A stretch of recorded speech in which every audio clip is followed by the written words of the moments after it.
To you, it is great to be back with you for another episode of Roots Connections on Q, right here on Q95, the big station. Wherever you're joining us from, welcome back to our number one program for featuring the people, the organizations, and the new and ongoing projects which are geared towards moving Dominica forward, especially as it relates to securing financial opportunities for our brothers and sisters at home and around the world. We continue to work to advance Dominica and to identify what role can each one of us play with this mission. As a reminder, this is where we come together every second and fourth Wednesday of the month to take a deeper look at the issues that are affecting us with a view towards making impactful change. You know, as the world continues to change and evolve, we look at the changes we should be taking advantage of and what changes we need to make in order to move our country forward. We all know that Dominica faces many battles, but here on Roots Connections, we especially recognize that in order to effect the change we are seeking, Dominicans must be financially independent so that they can be free to make other important decisions, such as electing their government. So again, wherever you're joining us from, I want to welcome you to Roots Connections on Q. This is episode number 64 for today, February 14th, Valentine's Day, 2024. And I am your host, Simone Matthew. Today, we continue to explore a fundamental concern for our country's development, and that is how do we grow and evolve while preserving our traditions. So today we are dissecting Carnival 2024, the changes we saw and the changes that are still needed to maximize the potential for Dominica's Carnival product. So again, you know, there seems to be this pull to evolve and change the Carnival, but again, how do we take advantage of all the opportunities for change and development while still preserving our traditions? So that is the overarching theme of the conversation, the broader view of the conversation we will have this evening. And I'm sure that you have a lot to share on the topic. So we are already looking forward to your comments on Facebook and your contribution when you are able to call into the program. But before we get started, let us always remember to pray for our country and all the battles and challenges that we face in our country. So with that, let us give a warm Roots Connections welcome to our guests. Right now, we have Mr. Carlos Charles with us. We should also be expecting Dr. Thompson Fontaine, but he's been very busy on the ground. I know he's been running around doing a whole lot on the ground in Dominica. So for now, let us have Carlos Charles unmute his mic and just give his introductory comments before we get started. And while I go ahead and share the program on Facebook and everywhere else. Hi, Carlos, how are you? Good evening, Dr. Simone, and good evening to your listeners on Q95. Good evening to Mr. Charles over here in the studio. Yes. It's a pleasure to be here with you as we discuss another vitally important topic in relation to Dominica and our development, our culture, and where do we go from here. I'm pleased to be here. Look forward to the engagement this evening. Yes, and Lambi, if you can let someone else know, Dr. Fontaine is actually waiting backstage. I just got a message for him, so if we can let him in to the StreamYard, that would be good. He said he's waiting backstage. So hi, Dr. Thompson, how are you? Oh, I think you just turned up. Yeah, unmute your mic. Yes, I'm fine. I've been listening to your introduction. I'm happy to be with you and with Carlos and all of your listeners at this time. Yes, so we have a lot to unpack as we look at, our evolving culture and how do we preserve those traditions while taking advantage of opportunities for growth. So again, if you're just joining us, welcome to Roots Connections, where we continue to work to position Dominica to take advantage and benefit from a world where change is the only constant.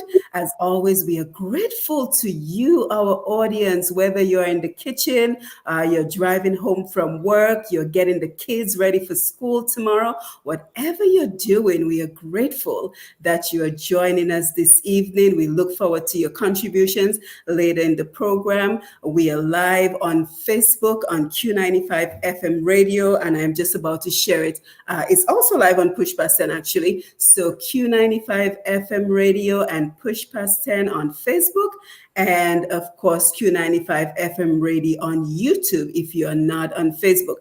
Don't forget to share the live. Click that notification button on Facebook so you will always know when we go live. We remain grateful to Mr. G, the Q95 family, and everyone else who makes this program possible. Lambi, thank you as always for being on the console to take our calls later in the program. And a special thank you to Sherwin Norris as well as DJ Shan, who work in the background tirelessly. So if you're just joining us again, welcome to Roots Connections. We're talking about dissecting Carnival 2024, the changes we saw and the changes that are still needed to maximize the potential of Dominican's Carnival product. So this evening, we're going to have a very balanced conversation. We will celebrate the good that we saw in the carnival season, but we're also not going to shy away from offering constructive criticism to discuss the changes that is still needed. So this promises to be a very spirited discussion, but the one thing I'm going to ask, especially to our audience on Facebook, because I know people can get very excited and very riled up about these conversations, which is good. It shows our passion for our country. But I'm going to ask that we do so in a respectful manner. Right? So we can disagree, we can agree to disagree, but I want us to be respectful of each other's opinion because unfortunately, I've had to block a few people for being very disrespectful with their comments. So we're again looking forward to your contribution, but please do so in a very respectable way. So let's start from the very beginning, Carlos and Dr. Fontaine. Let us start from the very beginning because what I think we saw was very important. We saw that Mascam did something which I thought was brilliant. They went straight from Creole Festival, so they took the opportunity to capitalize on the energy that we saw during the Creole season, and they immediately started their Calypso tents. So we're looking back all the way in November when they started their tents. So I just wanted to get your view on that, the fact that they were able to capitalize on the Creole season and go straight into the Calypso tents for Mascamp. What are your thoughts on that?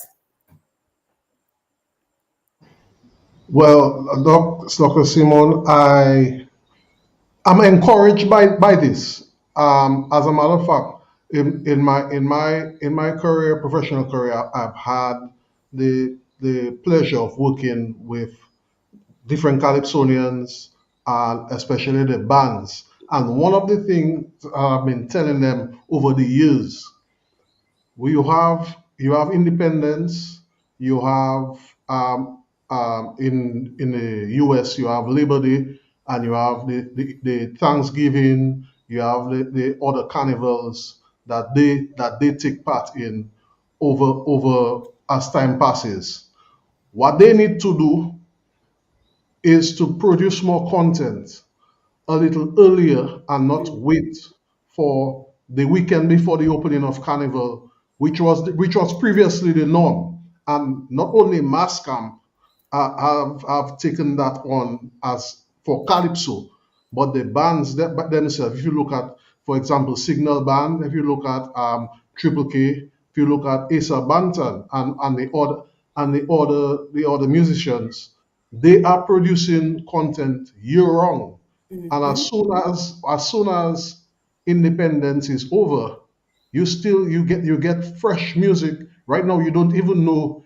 It's hard for you to pick if it's a 2024 song or if it's a 2023 song because the songs are released so early as compared to what used to happen.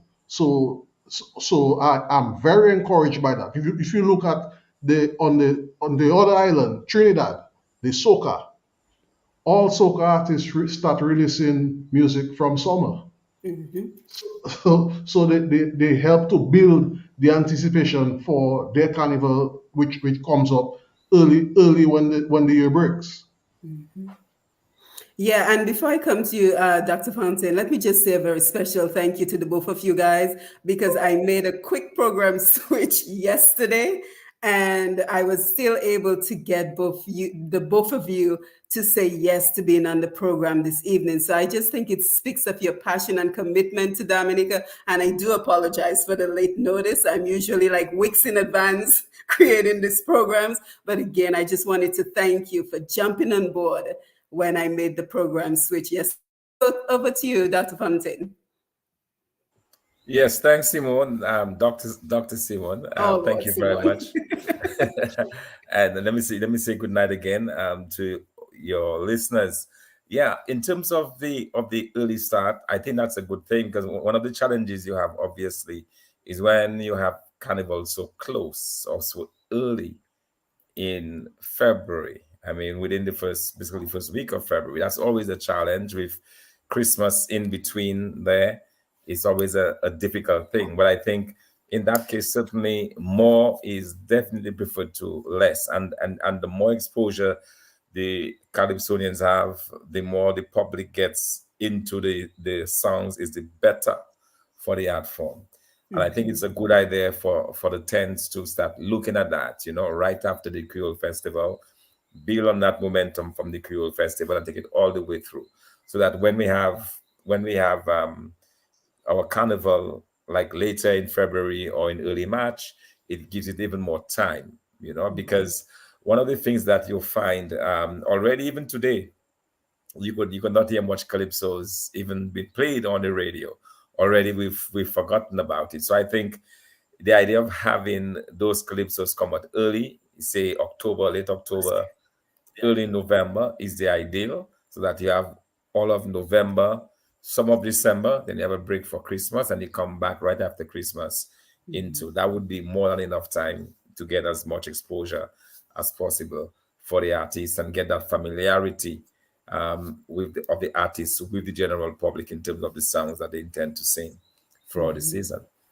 Yeah, and I also think we have to commend Mascamp, the Dominica Festival Commission, as well as the bands for taking advantage of social media because I think we're finally getting the message of the power of social media. So we saw many promotions of the bands, many conferences. So I think it is important that we are seeing that we are now embracing social media as not just an opportunity to share what we had for dinner, our travels, but really sharing business opportunities where the bands are promoting their music, they're promoting their carnival costume bands, and taking advantage of social media. Your thoughts on that?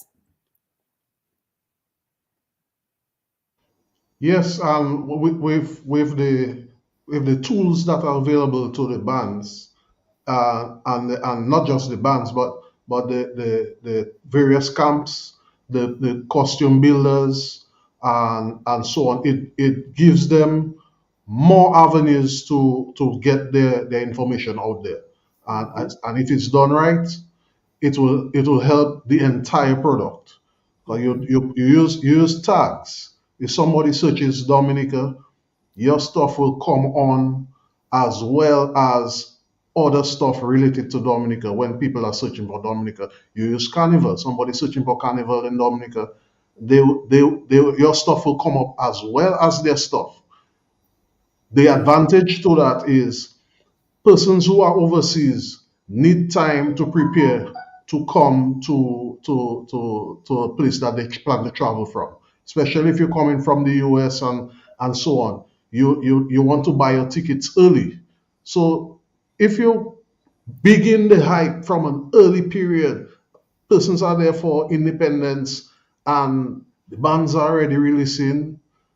If, as a matter of fact, I saw last year, it, one of those islands doing their carnival, they launched their bands, their costume bands, months in advance, so that persons can already seeing, oh, this is what you can expect when you come into to Trinidad. This is what you can expect if you come to Trinidad. Yeah, this is what Tribe is presenting to you this season. So no, oh boy, that looks nice. Let me come across and buy my ticket early before the prices go up. And what happened was a lot of persons did, yes, they came, but they decided late to buy the tickets, and you know how things work. So I see the prices of the tickets went sky high.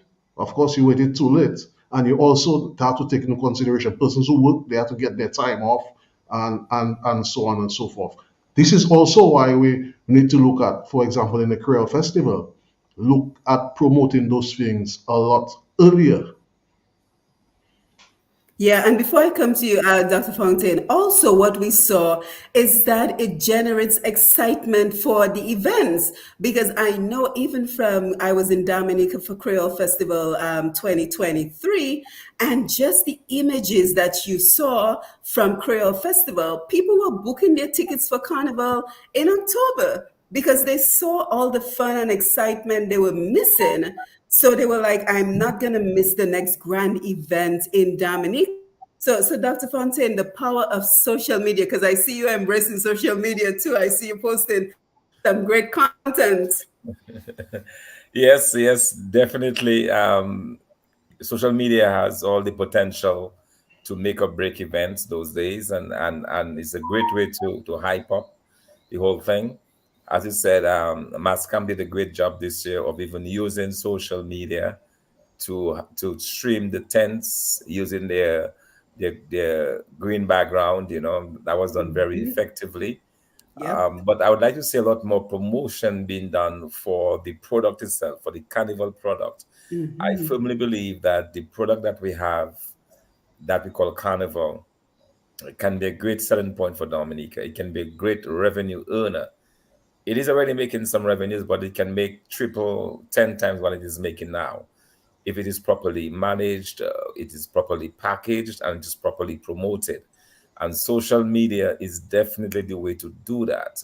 It's one of the best ways to do it. Practically everyone has a smartphone in their hands, probably 10 of their 12 waking hours. They would Mhm. have a cell phone in their hand and always checking online and so on. So I think it's a great way to reach and also to encourage Dominicans in the diaspora to come down. Also, Vincentians or Grenadians and others who want to take part in our carnival activities here. So doing that is a great thing. And then also the images that we have, we can use the images of the past years to sell what we can expect in the future. And Carlos made the point earlier about even in terms of the bands, promoting the bands. We should not wait to start promoting the bands in December or in November. The people doing it should have at least a 10-month, 9, 10-month horizon.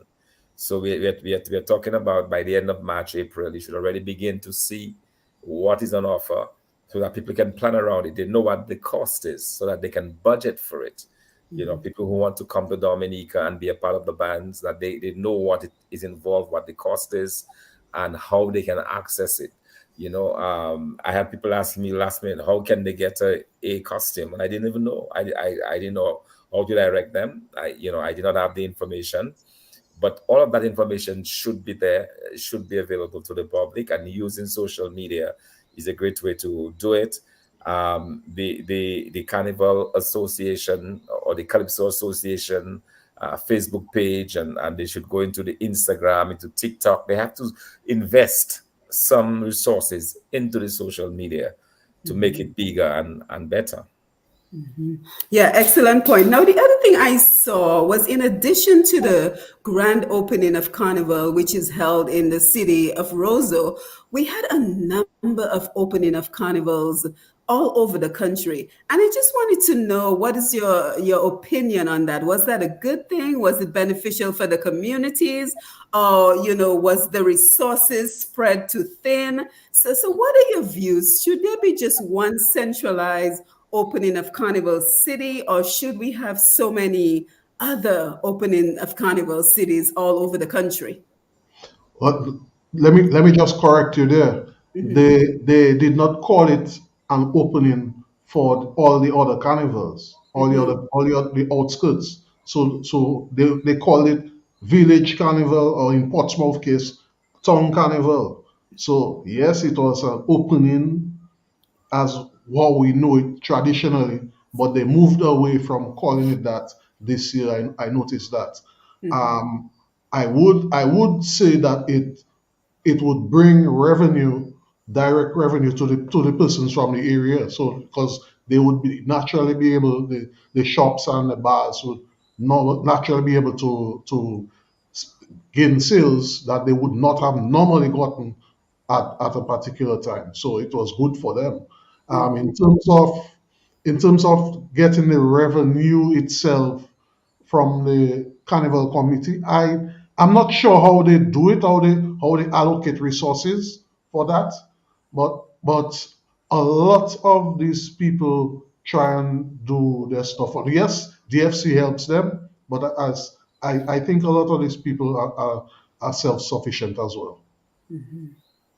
Yeah, Simon, I think it's a good idea. I know there have been mixed feelings about it. A lot of people feel that it takes away from the bigger celebration in the town, but it's Hmm. also good because you're injecting some economic activity into the villages, into the Hmm. Collios and Maro and St. Joseph and elsewhere, where they have those village um, carnivals, if you like.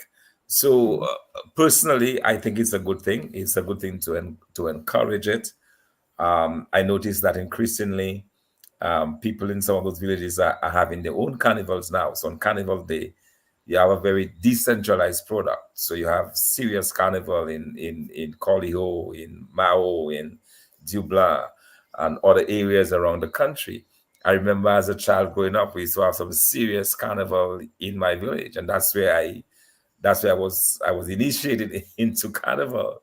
Is where I remember vividly my mom holding my hands and taking me through those, behind the band and the village, the kind of excitement that it generated within the village, and that is something I think that is good that it has been rediscovered, notwithstanding the criticisms that people have been given, saying that it takes away. But I still feel you can have a serious carnival tongue as the showpiece or the main one. But there is something authentic, there is something unique, there is something special about having mass in those villages. And I think it's something that has to be encouraged as part of the tourism product. Again, it's something that is part of ours, and we should encourage it. And certainly it seems to have worked. But at the same time as well, I believe that the festivals committee can do some serious work in terms of looking at the impact, economic impact against disruptive impact. You can do those kinds of surveys, you can do those kind of studies to see whether or not that is something you want to keep encouraging, and also how you can improve it going forward, because we constantly have to be thinking of how do we improve this, how do we make this a more beneficial product for the community, how can the communities benefit a lot more than they're currently benefiting, and it's something that we have to really take seriously and probably do some more work on. Hmm. Yeah, and speaking of this centralized events for the carnival, there is a toss-up because we saw an increased number of private sector pre-carnival events.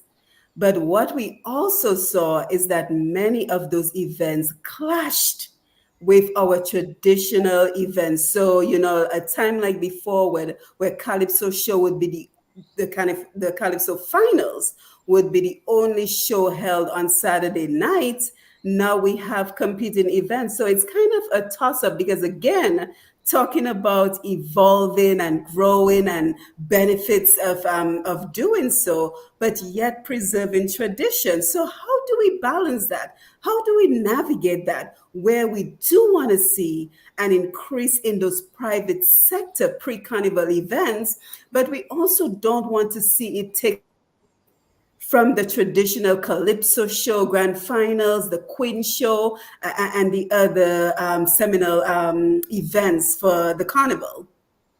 So I would like to stress that we whatever we do, we don't discourage the private sector events. Exactly.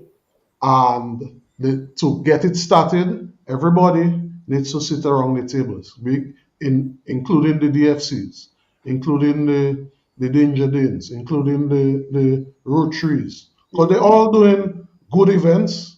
And so, excuse me, you want to make sure that our diasporas, when they and our neighboring visitors, when they come in, there are things for them to do. So yes, you don't want to discourage persons from going to the Calypso finals, but as I understand it, a lot of these events they are managed or set up in a way that it doesn't clash in terms of the timing, with the Calypso final. Although you know Dominica and time already, everything starts late, so it drags That's on, exactly what I was going to say. I beg to differ and then because you most have of the these events are argument. going to start later than the Right. anticipated So start time and then roll into. you also have the argument of those who will say, but I'm not really interested in Calypso. I would rather go to my Viva la Carnival. So we have to sit down and talk about it. But Yeah. we also have to look at getting increased events. Because, for example, just in our neighboring island of St. Lucia, when they have their independence events, they have their host of events. Every day there's something to do. Every day there's somewhere to go to.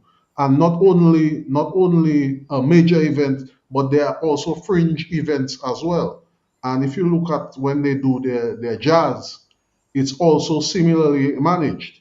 They have jazz events at different parts of the country. So they spread the bread all over the island. Yeah, and before I come to you, Samson, it just makes me wonder if this is an opportunity for more daytime events because we have so many people coming in from the diaspora who are in Dominica on vacation. Yes, it's interesting that you raised that. We Opportunity have rather seen than have how. yeah, rather than having them clash with our traditional opportunities, is there an opportunity to have more of these private sector events in the daytime? Absolutely. We have seen, if you take the example of the Creole Festival, we have seen how effective the daytime events were to capture the diaspora crowd coming in. Where we also have the events in the botanical gardens. What do you, how what did you call it now? In Creole the de lead Park. up, right? Creole Creole, well, in it the used to be park. called Creole It's in the the Creole Park. de Park, but they They changed it. changing name. Yeah. Right.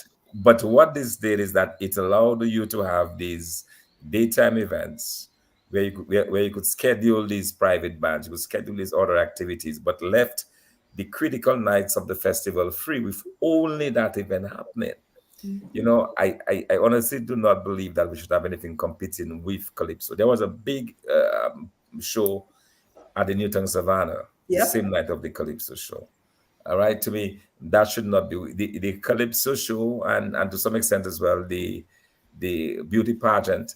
These two should be standout events that should not be competed with, and that these are the private sector events. Organize them, some of them around the daytime and the other nights when those two events are not happening, because you have the whole week. People who come in for carnival, they probably come in at the start of the week, like the Monday before, the weekend before. So they take this whole week off, to come to Dominica. Mhm. They do the carnival Monday, Tuesday, and then they start leaving on Wednesday, Thursday. So you can still capture them, because I think that's where other people are thinking, that they need to capture that particular audience.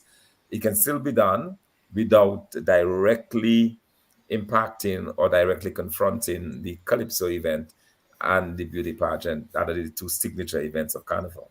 Yeah, and it just goes back to what Carlos was saying, advanced planning, because I think what needs to happen is there needs to be an early calendar where people are able Right. to select dates to say, oh, we're going to put lumination on this day, we're going to put this on this day. But the main thing that should be on that early calendar are the dates for the traditional events.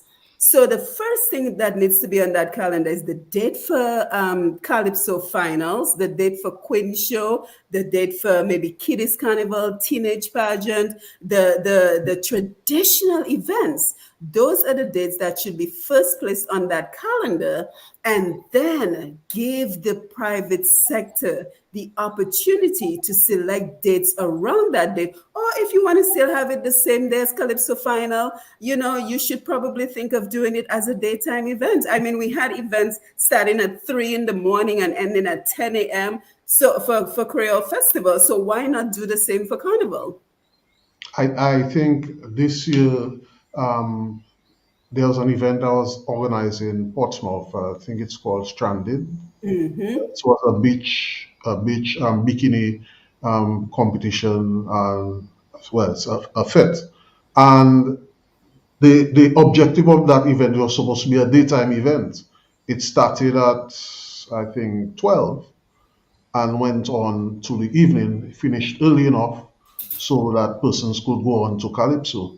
But the other thing is, a lot of the persons, to the demographic who attend the Calypso shows, would not go to that show. Mm-hmm. So we have to keep those things in mind. Like, it comes back to sitting around the table and discuss. Yes, we don't want to water down the Calypso show, but we also have to look at not just the timing of the other events. We also have to look at the days that we hold in those major shows. I noticed somebody said something important. I think it was Mr. Coffee at the Calypso show, that he was thinking that the shows, the Queen show and the Calypso finals, should be held at an earlier period, so that the king and queen of the carnival would have more time to reign during the carnival season. And that can be something that we can look at. There's Right. al- so it's just a matter of sit down and proper planning, sitting down together, the persons who are involved in the sector, the key stakeholders, and make everybody happy. Because Right. Because I don't know if DFC does a post-mortem of the carnival, which I think yes, they yes, ought they do. to. Yes, they But do. but that should include the promoters of these various private sector events, so that we can start that conversation of saying, because I just got the sense that folks just picked dates.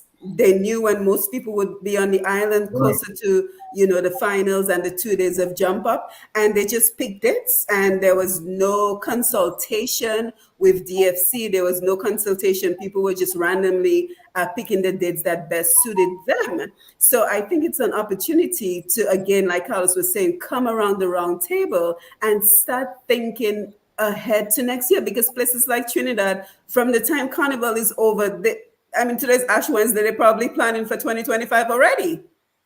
Yes, So and why can't we do the mhm. same, Thompson?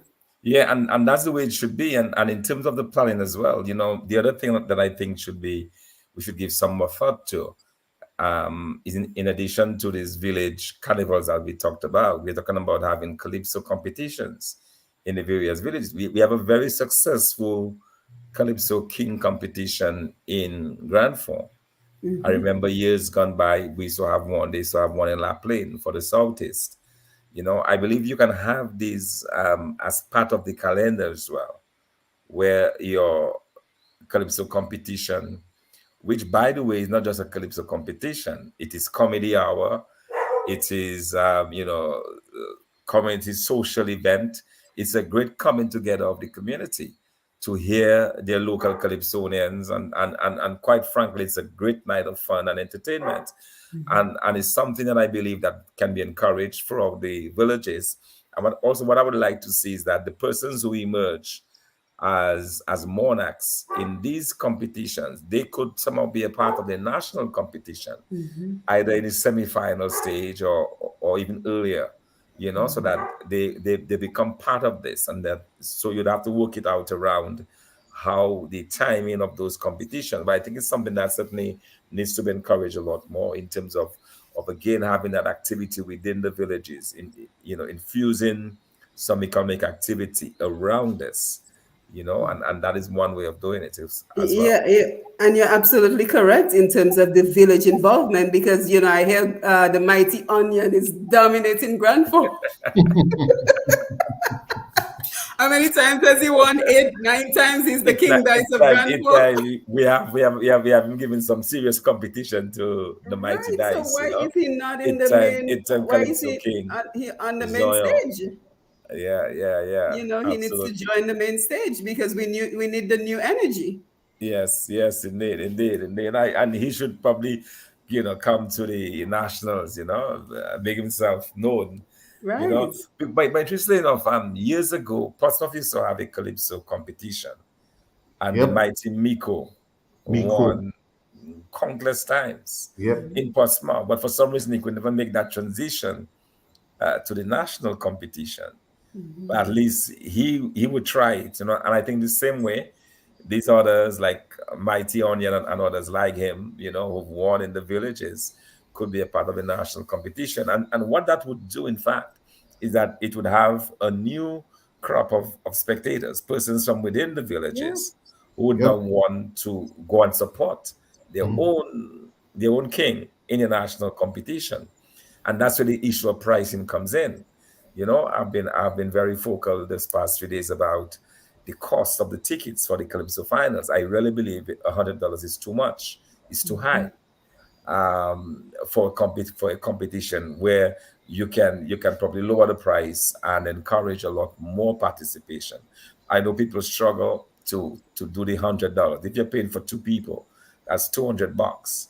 You might find it a lot easier to pay $100 for two people than $200 for two people, that kind of thing. So I think it's something in the discussion and in the post-mortem that the festivals committee is having, the Cultural Association is having. They must again take a look at the price, because it's not only calypso competition happening during the season. You have the Queen competition. You talked about the Kiddies show, the various junior monarchs, and there's a whole lot of different activities and spending that people have to do during that season. And it's not a very big country. It's the same people that would have to patronize all of those various shows. So you have to look at the pricing. And the question is $100 too high? And I personally think it is. And I believe that the association can make a lot more money. And by the way, the I'm told that for 20 years the price for the king has not increased. And at the time when 20 years ago, people were paying $40 for Calypso finals, and the king was getting 20,000. 20 years later, the king is still getting 20,000, and the price has gone up to $100. So it shows that you can still meet because it was being met at that time, because when it was $40, I'm sure in 20 years ago, the crowds at the finals were a lot bigger and Yeah, packed but, a yeah, lot but bigger. Dr. Punctil, Mm. sorry for No, by all means, getting by you. all means, sure. Yeah, you also have to keep in mind that the costs associated for hosting those shows, it also increases as well. Back then, there were no LED screens when they were doing the shows for $40 and $50. Right now, There were no what? Sorry, no. LED LED screens. screens when they were doing shows at that time. Right now, Mm. guys doing movies for as part of their pre song release. So we have to, yes, we have to make it affordable, but we also have to look at the other contributing factors. Yeah, yeah. Why it Yeah, would and cost. even the cost of the venue, because I've heard from the Calypso Association that there's no subvention, there's no assistance in terms of being, they have to pay VAT, they have to pay taxes. There's And they have been no trying, yeah. accommodation in terms of helping them to afford the cost even of the venue, which from what I hear is astronomical. It's something like $40,000 from what I think Naren said last year on a program that I heard him. The, So the, that too For has the to be taken venue. into consideration. Wow. the other thing that we need to encourage is more private sector involvement Right. in terms of that. So if there's a balance, so the Calypso Association feels less strained, then Hmm. probably they can look at coming down on the prices. So you No, can but look like the, no, sa- the but same way, the mhm. same way like in the Queen shows, each Queen contestant has a A sponsor. sponsor. The Calypsonians have stuff that they have to do to prepare for their presentation, and those things cost money. So we have to look at ways of making it work. Yeah, but I don't want to leave anyone with the thought that when you lower the prices, you automatically lower your revenues. That may not No, no, necessarily no, no, no, be the no, case, no, no, you know, no. because you lower the price, and if you're able to triple your Get receipts. your gate receipts, your people coming in, you're going to increase your gate receipts, the amount of revenue. So, you know, it's something that you have to look at the cost, look at the potential. Okay, if you reduce by 20% or by 10%, how much more do you think you'll be able to attract? You know, and that has to be something that they can do and figure it out. But from what I've been hearing from a number of persons I talked to, the price was a deciding factor, and they decided not to come. Even they loved the Calypso, but they simply thought that $100 was a bit much in the context of Carnival, in the context of all of the other activities going on around that time, and of course in the context of our current day economy.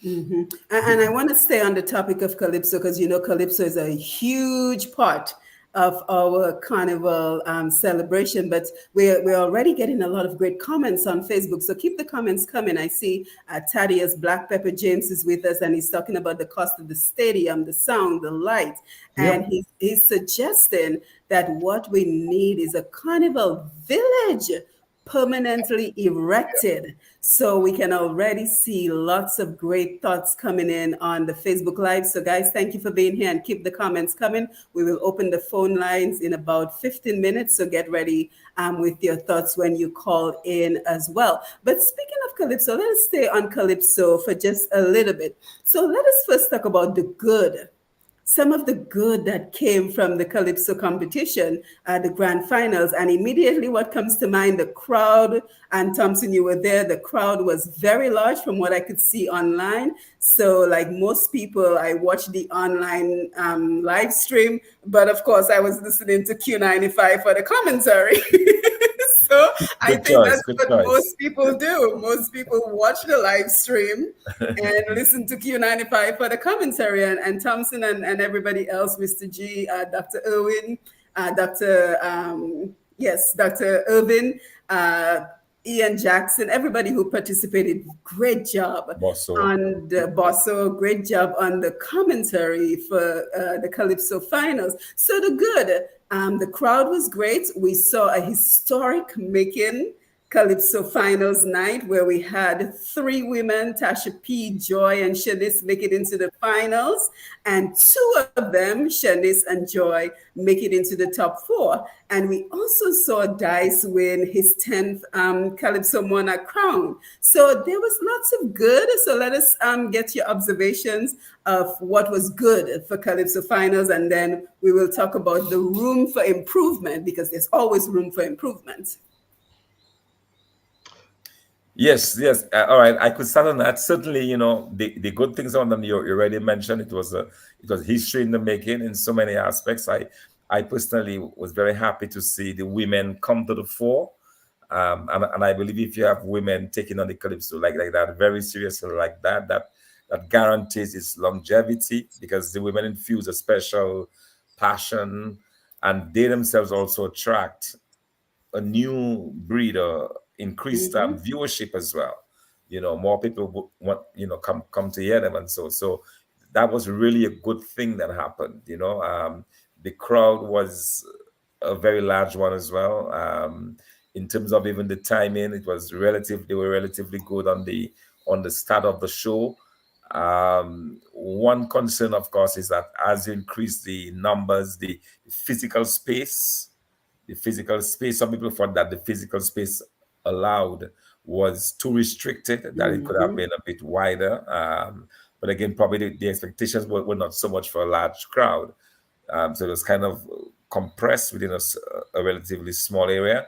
But one idea is that it probably could be widened, made a lot wider, or more spacious, to allow for more persons to actually come in. The quality of the show was also very good. The sound system, it was very clear. It was of a very good quality, very good quality. I thought, in terms of the overall production, in terms of the quality of the sounds, the messaging that came out. It was though a very solemn type of messaging. I thought the entire first half of the Calypso competition was very sobering. You had songs about Fedina, you had songs Mm-hmm. about the state of the country, and very very kind of subdued, a very subdued sense, and people were, even the crowd was extremely, they were very quiet within the first round. People were contemplative, they were listening, they were taking it in. It was very interesting to see the mood of the people on the at the ground. But I thought that was good, because it told me that people were listening to the messaging. They wanted to hear every single word that was being sung. They wanted to take it in. They wanted to internalize it, listen to it and reflect on it, which I thought was a good thing. So these are some of the positives that I think came out from the Calypso competition. And I hope when we talk about the negatives, it does not overpower what I just said. Yeah, because again, like we said in the beginning, we're having a balanced conversation. So we cannot only speak about the good, we have to talk about the room for improvement as well. So Carlos, your thoughts on the good?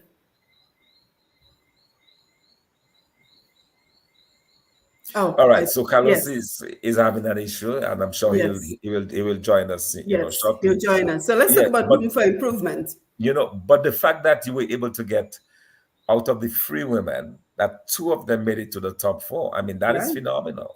Mm-hmm. That really is phenomenal. It shows Mm-hmm. that the women can go toe to toe. Although in the how many years, in the 60 odd years, 57-year history, because in 1967, so Mm-hmm. the 57-year history of Calypso in Dominica, we've only had one woman been crowned, and that's Tasha P in 2011. All right, but the fact that we had two women coming close and really challenging for the Mm-hmm. crown, not one but two of them, I thought was very very special. Yeah, and And very exciting because it very gives exciting. Calypso a new energy. We had Absolutely. Trilogy last year bring some energy. Now we have the women bringing the energy, and of course we'll talk about the youth in just a little bit. Carlos, your thoughts? Yeah, and I would just like to touch on that aspect. It was very encouraging, even starting last year, that Trilogy came in, and he brought in a new energy, similar to when Dice came into to the competition, and he was immediately able to resonate with the judges last year, and that then created a some sort, a rivalry of some sort with the Dice, and now when it moved on to this year, persons were had this 10 10 10 thing going Yep. on, anticipating that Dice would have won the competition and make history for himself and on the competition itself. So that created even more anticipation, and that brought people to the show. The even younger persons gaining interest into calypso, and that augurs well for the art form and creates longevity in the process. Not only trilogy, but this young guy Mighty D, who came last year with the dog song, and this year PM Spear, Fucking. you understand? So it makes it's encouraging. It makes the outcome Yes. exciting, and these are the kind of things that the association needs to capitalize on. Make the package more exciting so that it if somebody wants to put on Dominica is really a free country. Somebody wants to do something uh, on the same night as the Calypso finals. It makes no sense because everybody wants to go and see next year what trilogy is going to come back with. And that is also why persons will quiet Dr. Fontaine during the competition because the anticipation usually when the show is going on the crowd is very attentive. And I can tell you that from a historical context, my personal involvement in those shows, persons are looking on with anticipation and they hanging on to every syllable that the calypsonian puts out to make sure because the songs come out weeks and months before, so persons get accustomed to the song and they know what the song, what the words of the song, so they want to see if the calypsonian makes a mistake. Mm-hmm. And that brings to mind Peter Prosper that many years ago in Pottersville, Savannah, when he came on, and it was very entertaining. And if you pay attention to those times, the crowd is in an opera during that Yes, time, yes, and indeed. And when Soul Put, it It's happened to Soul Put as entertainment. It's well. I entertainment. yeah, remember the year that Tasha P won. That same thing happened to Soul Put, where he forgot, Mm. and he right, was slated to be among those contending for the king. Wow. And that year he just kind of blanked out. I remember it very very clearly. That Yeah. must be the So worst feeling. yeah, and yeah. and can you remember, Doc, the year that Bob did not make it to the show? He He he, didn't he make just it did to not the make it. show? Bob fell asleep. Oh my God. That happened? No, And he missed no, the whole finals? no. That brings up while another while he was discussion. sleeping. That brings up another discussion because the Calypso Association is managed by Calypsonians. Mm-hmm. So those Calypsonians who sometimes are participating in the competition are also managing the show. So you Mm-hmm. have to put a big show of a high standard to get kudos to them, by the way. And Mm-hmm. Naren Murphy, Trendsetter, and Absolutely. Observer and the rest for doing a splendid job. But how would Naren be able to put that on this year and have to take part in the finals to perform two hit songs? Mm-hmm. So it's Mm-hmm. very hard for them. Right. So It's a yeah, lot yeah, of work. It's a lot of work. But then again, probably right? they can look at bringing on persons who can manage Yeah. event management for Yeah. Event for, for planners, that yeah. for that part of it. Yeah. But So then again, that's another cost. again, and Dr. Fontaine was talking about getting them to bring in more people, and you're already saying Mm-hmm. that they had a big crowd. So now, if you get to get a bigger crowd, you have to look at getting a bigger venue. A bigger venue also means you have to get Cost. a bigger sound system because the sound system is matched to the size of the venue for the sound reinforcement, and you also have to look at the supporting aspects of that. That's even more cost as well. So Mm-hmm. it's a balance. Probably a man like you can sit down with Narin and all you guys can put a good thing together Mm-hmm. for the future. But that is this a ticklish dance to be involved in.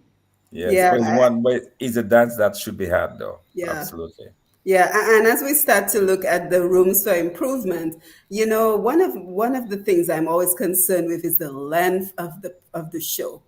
Many of our patrons for Calypso Grand Finals, they're in their golden age, they're a little bit older, and I'm just always concerned with how long the show is.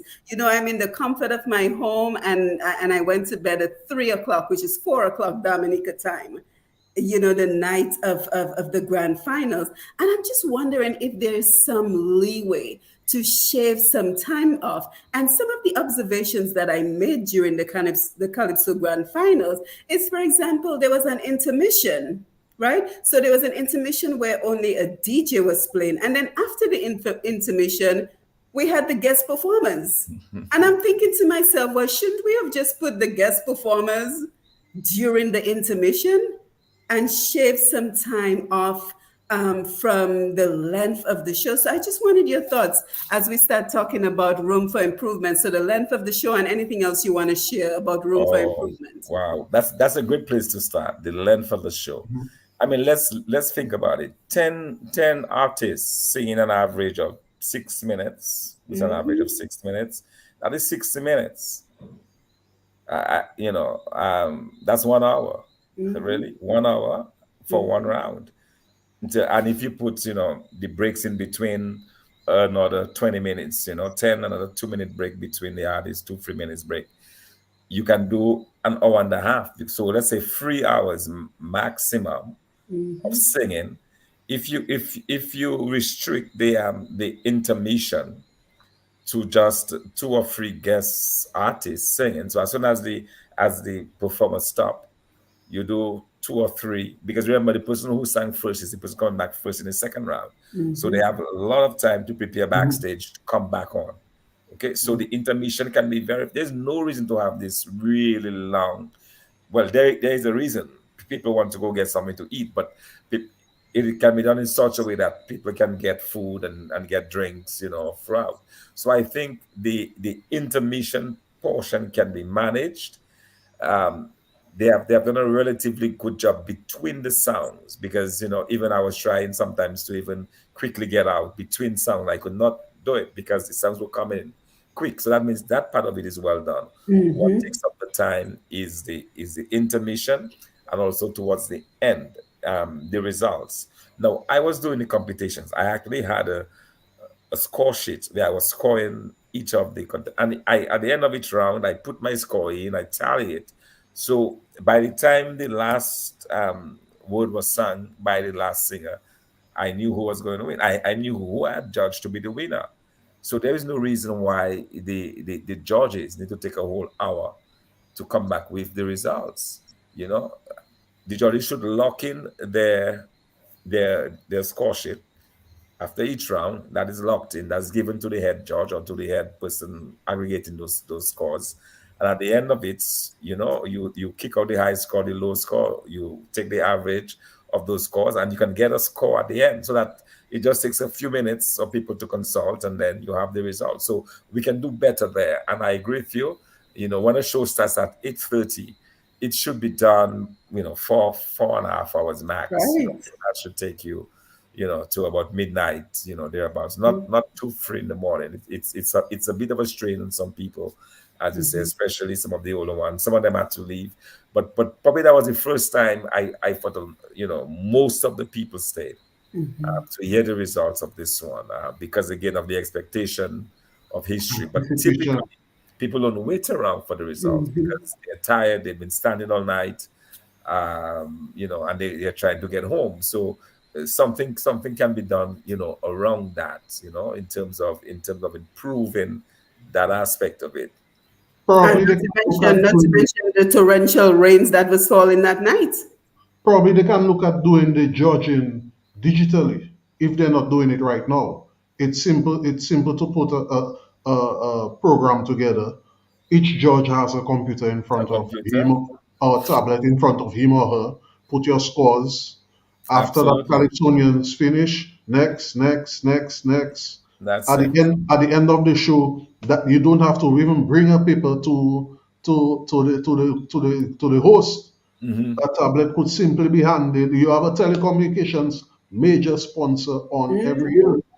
Probably Calypso Association can work with them to bring that on, so that immediately after the competition is done, you have one or two guest performers for um, an enhancement sake, and you have the results one time. You don't have to waste so much time in doing it. I guess they want to build up on the anticipation as well and make the maximum that they can get out of those shows. Because you also have to keep in mind that with the big sponsorship, the sponsors also want to get their mileage out of it as well. So the Josephine Gabriels, they want their Heineken to sell, and the show needs to go on for a certain amount of period so that the bars can achieve those targets. So it's a delicate balance too. Yeah, yeah, but we're gonna go to take the phone calls in a little while, but we must talk about, it's not calypso if it's there's no controversy, right? So there's always in Matt Peltier always says that there's no calypso without controversy. So there was some controversy that night, and what comes immediately to mind is, there was concern Katrina. that Tasha P's interpretation of Diabasak was not exactly on point. So that was one. Then the two more concerning one, though, I thought, and again, listening to the great commentary on Q95, I just heard Ian Jackson being very concerned because his comments were that the song that Webb sang for his second song, Welcome to My World, I believe it was, is a song that was recorded and performed by the Hunter a few years ago. And then the other controversy, it was, should Trilogy have been disqualified from the show because supposedly the last verse of his song, Nasty Business, was sung a cappella. And others are saying, well, no, it was not sung a cappella. He asked them to lower the music. So I feel like we're splitting hairs here. So both controversies, your thoughts? Well, a cappella. The definition of a cappella is singing without musical accompaniment. Compliment. He had musical accompaniment throughout. A lowering of the music is not the same as no music. It's not. The music is still there. It's just that it's lower. It's been lowered. The Right. musicians did not stop playing. They still played, but they played at a lower tempo. So I find that is a non-event, a non-issue really, because if the musicians had stopped playing completely, all right, and all that you could hear was just his voice, then that would be a cappella. Right. But it was not a cappella by its very definition. So that's where I would fall on this one. The issue of web was very interesting because I wonder if there are any. I don't think that if there are no rules against it, then it should be okay. But at the same time, at what point do you then score for originality? It is certainly not original if what you are what you are singing was sung before. So the question of originality goes out the window, and originality calls is actually graded as an important part. Tasha P. Diabasak, I think she made a mistake in terms of trying to convey the Diabasak because the examples she gave, not all of them were conveyed that. The term, and everybody understands, I believe, and the judges most likely speak part when they understood what Diabasak meant. And I think in that instance, she may have missed the mark there because a lot of the examples that she was giving was really not Diabasak. Diabasak is a situation where you give someone something to hold that they have no idea what it is. All right. And it is that idea, it is that theme. But she strayed away significantly away from it. And I think that really hurt her deeply. I know there are some people who thought she should have been in the top four, but I believe by virtue of her missing the mark so badly on this particular song, I think that would have impacted her.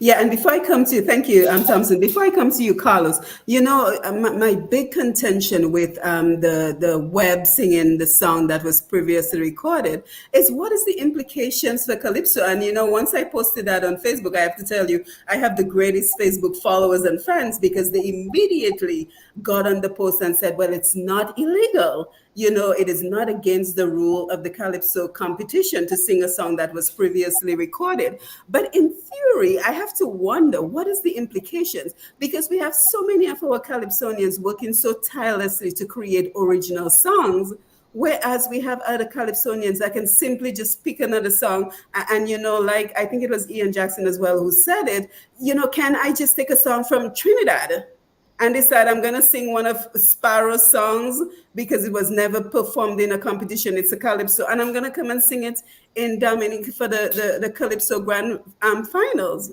So that for me is a serious bone of contention. So what are your thoughts on the controversies we saw for Calypso Finals? Well, Simon, there's one school of thought that, for example, in the round before the finals, that's the semi-finals, I think Yes. that round, it probably the persons can sing the other song before they get to the finals, or that round is the two songs be encouraged to be sung from that round. But then you have the other question of timing, because at that round you're talking about 20 persons singing two songs. Yeah. That show is gonna finish at 6 o'clock in the morning. So we have to look at it from that angle too. The other thing is we have to remember that the Calypso Association is a private entity with their own rules. So yes, while a lot of us will have differences of opinion as to the way that the songs that the artists bring up should or should not be sung, they also have the right to do it based on their rules. And I think, like Dr. Fontaine said earlier, for the originality carries a significant weight to the judgment of the songs, and that might have been reflected with the results. So if they continue doing and the judges do their work, then we have nothing to worry about per se. But additionally, probably the Calypso Association can sit down and look at the rules of the competition, and that can be something they can look at, because I've heard that contention from various circles. I think Mr. Jackson said that somewhere else as well. So it's something serious that needs to be looked at, because you start there. What happens in the future?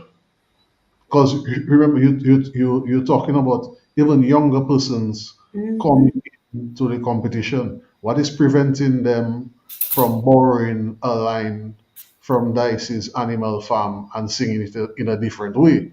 And you're going to say, but Dice sang that. No, that's not how he sang it. Then we're going to have this argument back and forth, and it's not good for the. So probably they again sit and talk Yeah. about it.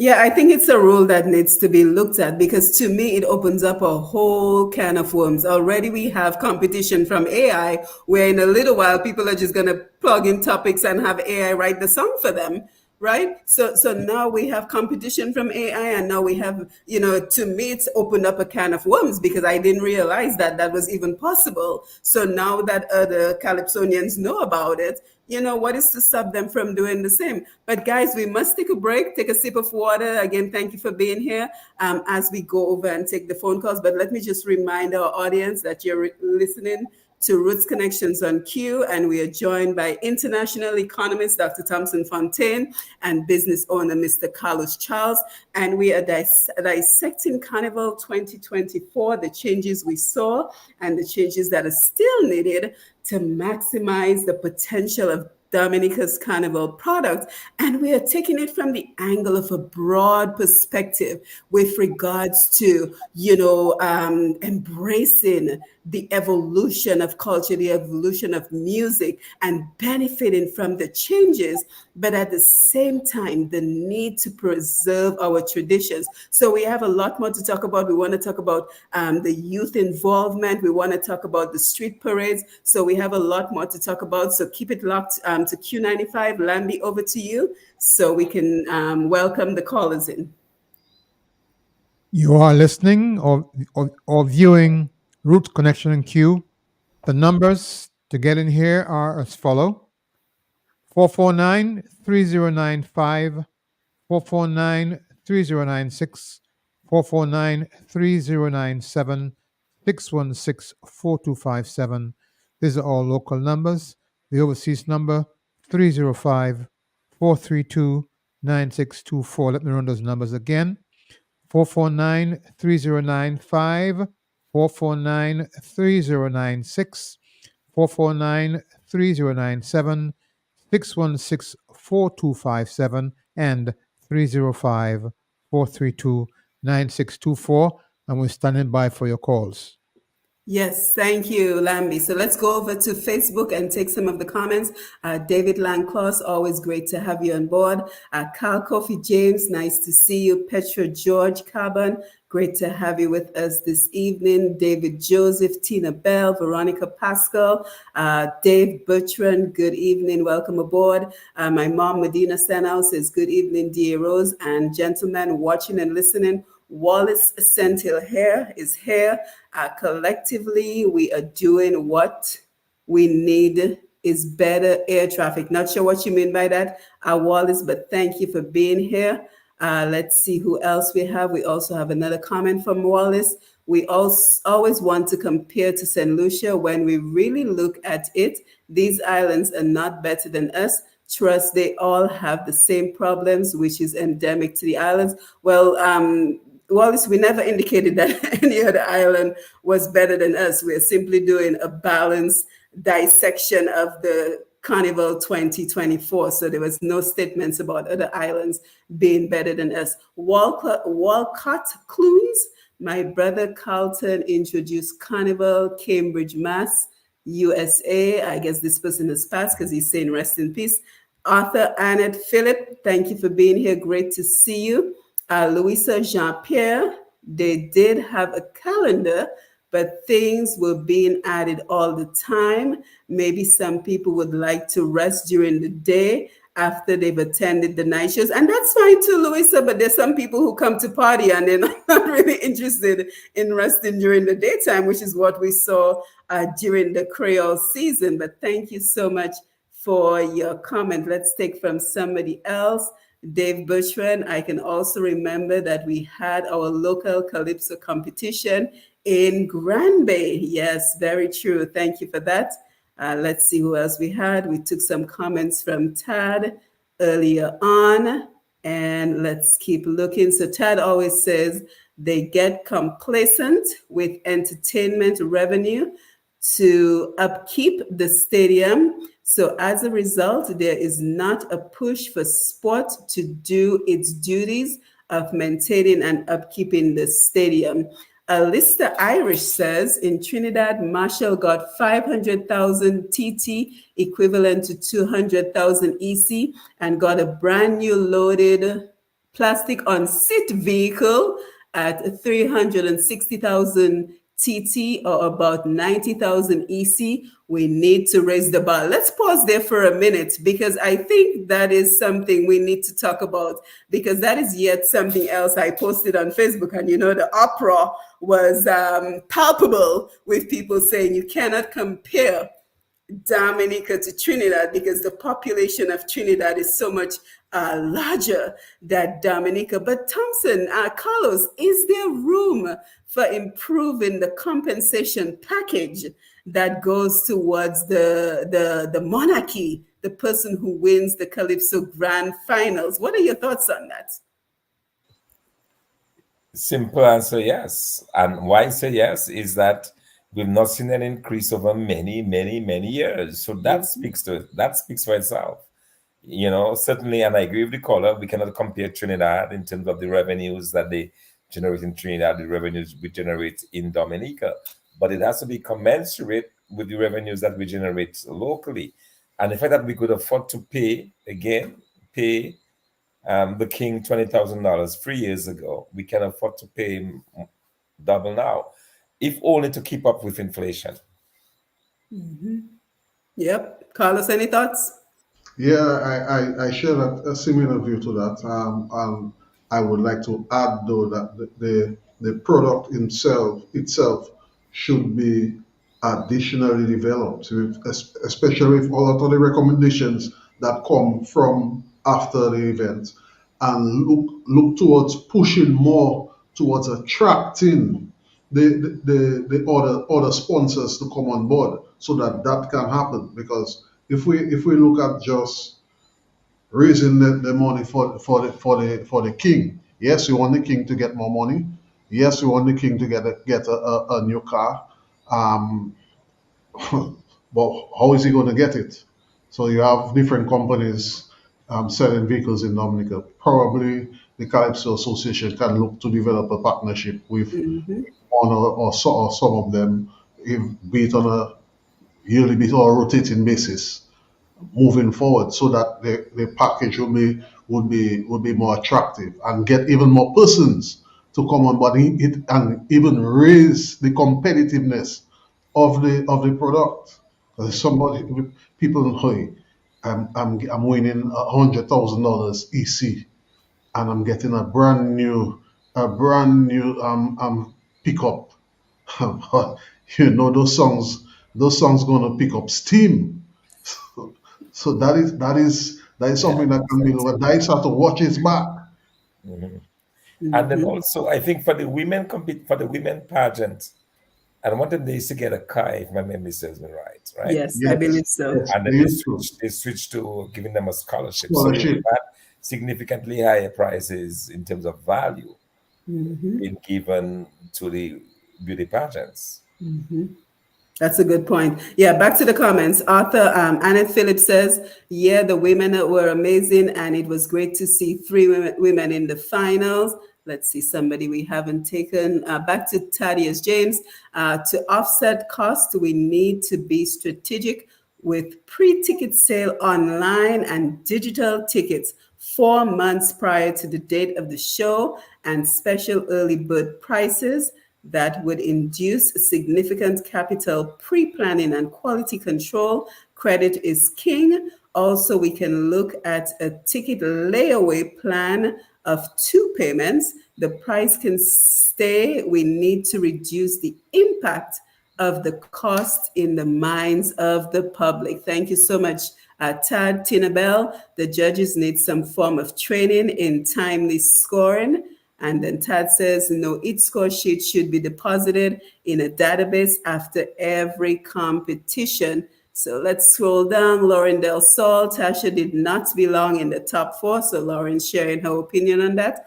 Tina Bell, I recall sometime in the 1980s, our Calypsonian NC had a song. And later that year, a Calypsonian in St. Vincent, wow, used the same tune. I think he was crowned king. Copyright, copyright. Thank you for that, Tina. Chiquito Thomas, good program. My people, thank you. Clara Warrington, good night to you guys. Nice to see you, Clara. Simone James, by the way, Simone Marshall won the 800,000 K, yes, but the competition is only one song. Interesting. Whereas in Dominica, the Calypsonians write two songs, which is more work. So they really should be compensated more in that case, right? Paul Pattison says, while this discussion addresses many issues, we must address the issue of a limited population. Our people either unemployed or underemployed. You cannot divorce the economy from the debate. David Joseph, the price money for the monarch should be increased by $5,000 or $10,000. The government on the other hand, needs to forgo the VAT that the DCA have to pay to them.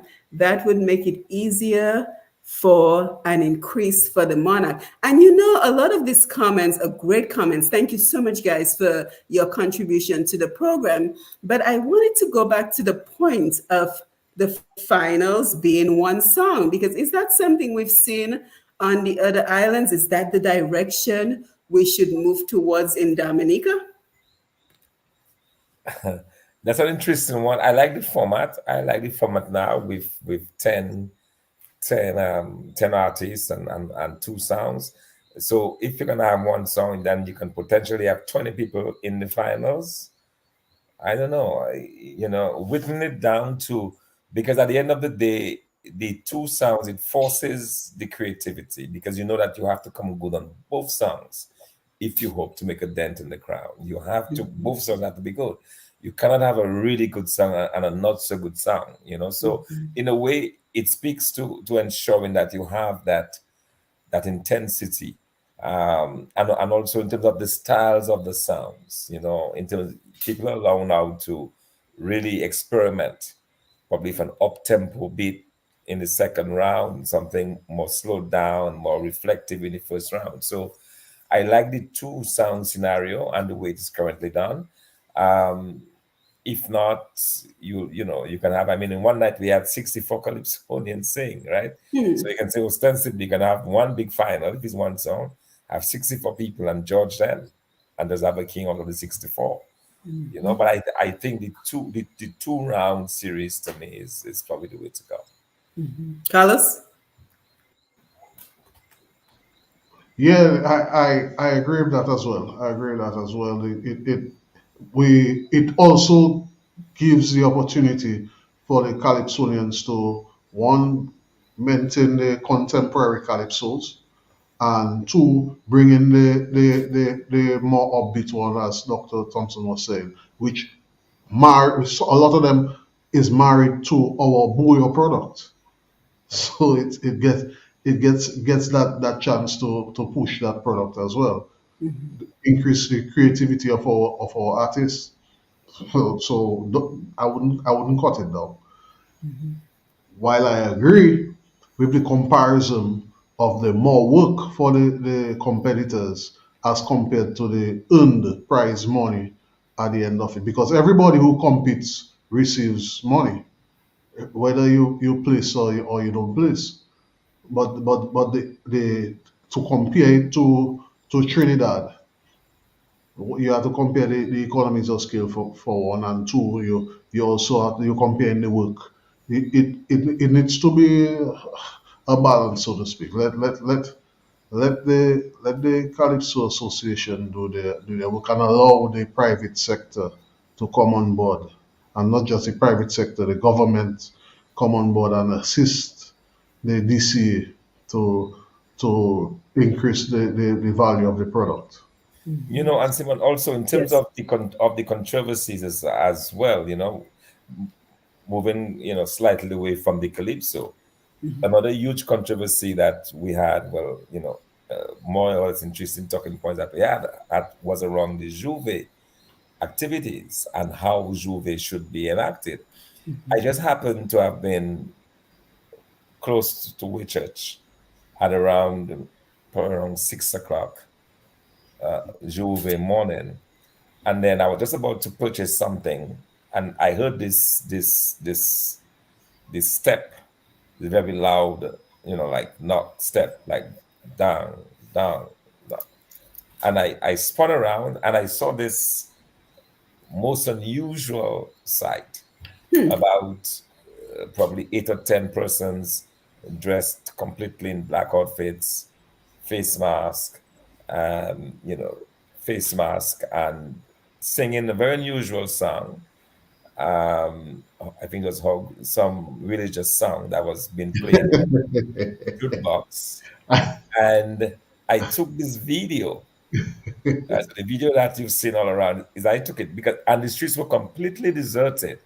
But the first thing that came to mind was, this is cinematic, this is theater, because this guy was walking very deliberately, and his shoes was echoing because there were practically nobody around.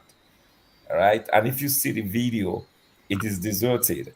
And these people are emerging, coming up, and they have a coffin. And on the coffin, it is written, well, a coffin, a replica, a very small replica that says rum, And then they're talking about, so much happened. And there was this guy with this big poster saying so much has happened in 2023. we've lost loved ones, trees died, so many people died, and so on. Let's say goodbye to 2023 and let's look forward to 2024.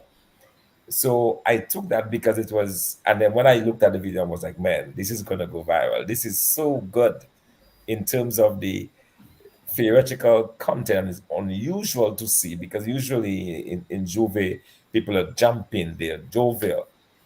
This was somber. This was black outfits and people masked up and so on.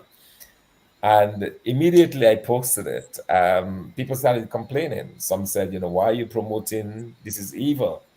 You're promoting evil. You're promoting, that's why Dominica is as it is. And you get all of these different, and I was like, whoa, I did not see that. I did not see, certainly did not see evil. I saw cinema. I saw people in costumes, and that could be a scene from a movie, literally a scene from a movie. And the question I have then, in terms of the controversy, some people will say that this has no part in our carnival. But I'm saying that to me, that is the whole idea of Juve, people being creative. And that was creativity taken to quite an interesting level. I don't want to say excellent, but an interesting level. And how is that different from somebody coming up with a fancy hairstyle or a fancy costume, a fancy dress? I'm very curious to hear your views and others, Yeah, absolutely. Because I think it's symbolic of what a lot of Dominicans are experiencing in Dominica. Colin Booley's on the Facebook Live, and she said they said rum die playing Amazing Grace. So it seems like we are becoming known for rum and zero in Dominica. So when the rum and zero has died, we have to start singing Amazing Grace because we're truly destitute at this point because we've already lost a lot of who we were, a lot of what Dominicans were known for in the current state that we are in Dominica. So now, if the rum and zero dies, we have to indeed sing Amazing Grace. But thank you for that. I don't think that that was the context of what they were trying to bring though. Because you have Sure, to go ahead, remember Carlos. Carnival rum is associated with Carnival celebrations. Persons take drink a lot of rum. So the people are saying rum dead. They're going to kill Mr. Rum. It is Carnival time, they're gonna kill him. Right. And they playing the music to accompany it to play to emphasize the point. Like Dr. Fountain was saying, it could be a scene of a movie, so it's something theatrical. So it shows the creativity of our Dominican people. Right. And how do you compare that to persons, for example, who dress up as black devils? So are you going to say that we're devilish? Exactly. It's something that was taken from the past, and persons are just acting it in the present. But I don't think persons are worshiping the devil because they're doing that. Yeah, and I think on social media, you just find that there are a bunch of people who naturally lean towards negative comments. I've come to realize that, and I take it for what it is, because I think what we saw, there's an opportunity to interpret it. It's creativity, and what comes with creativity is your prerogative to interpret it as you may. So I think that is what it should have been rather than saying, this is devilish, it has no place in carnival. It's an opportunity for interpretation. But we still have some great comments coming in on the Facebook Live. So let's take a couple more before we continue. Colin Booley Roach says the Calypso Association is suffering from brain drain. How can they increase the prices when they hardly have event outside of the carnival season to generate income?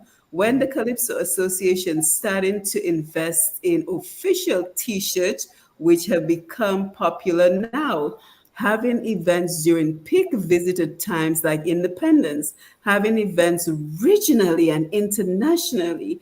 Anne Marie Clark was key in starting Calypso shows in New York. What are they doing outside of the carnival season? A very important question. Thank you, Colin, for that. Alex Power of Bruno is here. Hi, Alex. Thank you for being here. We should try and not judge the judges. It's okay to discuss their work, but openly dismissing the results is becoming an issue.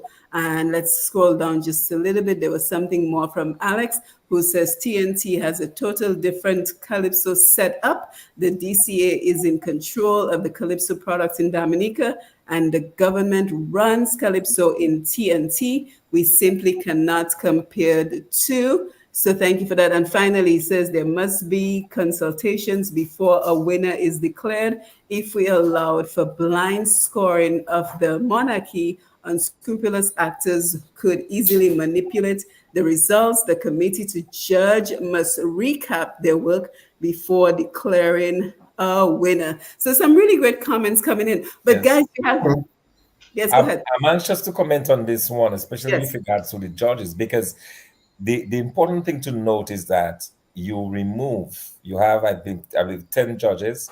The highest score and the lowest score is thrown out. Okay, so you're always going to have the consensus around the judging. So anybody trying to unnecessarily influence the results, their scores are not even considered. Okay, so for example, if 8 people on the panel score a 7 out of 15, and one person scores 15 out of 15, that score of 15 is not considered. What is considered is the 7 people or the 8 people who gave a score of 7. Okay, so the way it is done is the correct way to do it. So it removes that bias of any one person trying. And we have to believe that when the judges are chosen, that they give it their best effort. So I don't agree that you need to revisit, because the best judge is when you judge as you've seen it. You're not going to judge 2 songs later after you've heard 2 more songs. You're going to come back and say, well, probably I did not give this person high enough because I've not heard this other one. You're looking at that performance. You judge that performance on the criteria before you close it up. You go to the next one. So there should not be an opportunity for you to come back and change, because that's what some judges would try to do. They would try to come back and change. In fact, when I happened to judge, I was a judge one time in the beauty pageant a few years ago, and I was made the head judge, and that's exactly what I instituted. I said, you're gonna give me your scores. I want everybody's scores at the end of each contestant on the stage. Look at the performance, judge them fairly, and give me that score. This score is not going to change. That is the score it's going to be. That's how you see it. I don't want to come back and say two contestants down the road. You say, oh, but by the way, contestant number 3 was probably better than the 5 I gave her, and I probably should have given a 6. No, no. I think in terms of the judging, that is how it should be done. I think that's the best way to remove any bias that you have, because when you're looking at it in real time, that is certainly the way to go. so, Dr. Fontaine, you'd be leaning towards my idea of doing it digitally. Absolutely, absolutely. In fact, that's what I did. I did a small Excel program, very easy to Yeah, have. so vote and lock it in. And they just put it in, and it tabulated right away. So we had those calls. So we were able to get these calls a couple of minutes after. We just agreed. I just agreed. Okay, everybody. Okay, that's the person that we said is the winner, and yeah, that's it. All of us agreed based on the way it was scored. So, and that I think should be done. That practice should be there. So I do not agree that they should come back and confer and try to redo scores and change scores and so on. I think that is where the bias comes in. Yeah, absolutely. And we started talking about new energy into the Calypso and Carnival in general. And I think what we saw as well this year is the power of the youth, because I was certainly impressed with the Booyah Monarch for the junior Booyah Monarch. I think I wrote her name down, Moxie Shervy. She did an awesome job. We had others like the Hitmaker with the Country Brooks. We also had the I was Booyah. not. I was at that show, Yes, and I said that show shows that there's a lot of potential. potential coming. But Simon, I can remember years ago when Shelley was The professor. yes, when the professor was winning year after year after Yep. year, and I said this guy is going to do well in the future. Look at Hmm. him now. Yes. Look at him now. So Hmm. I would just like to tell these young people like Moxie Shelby and the Hitmaker Hmm. and the Mighty T. Mighty Yes, Mighty T. T. Stick to it. Stick to Right. it. Don't stray away and listen to good advice from those have walked the road before you and try and implement the new energies, the new stuff.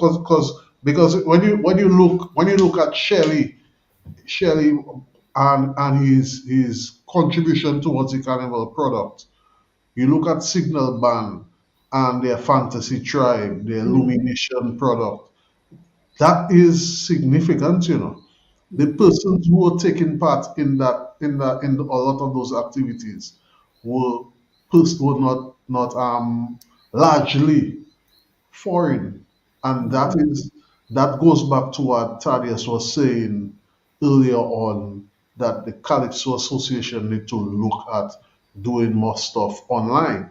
So Hmm. Signal Band launched their stuff. They promoted their stuff with a nice website, nice photography, nice videography as well, properly presented, so when persons looking at it from someone they have no connection to Dominica, this shows up in their feed. This thing looks like something that is comparable to other countries' carnival, and it looks like something that is of a high standard. And Hmm. when you come down and you take part in their product, you see that they're doing all the things necessary to cater to their customers.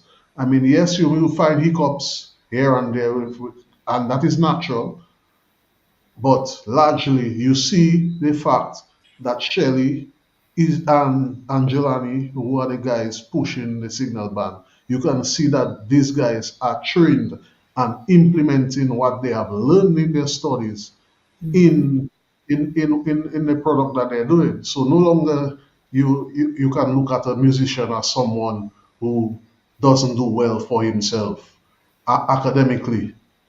You're seeing these guys are implementing the academics Hmm. in their music business and they're Hmm. taking it on as a business. So Hmm. kudos to them. And also let's give a shout out to the other persons who put on costume bands as well. I recognize the stuff done by Pulse. I see this was very well attended.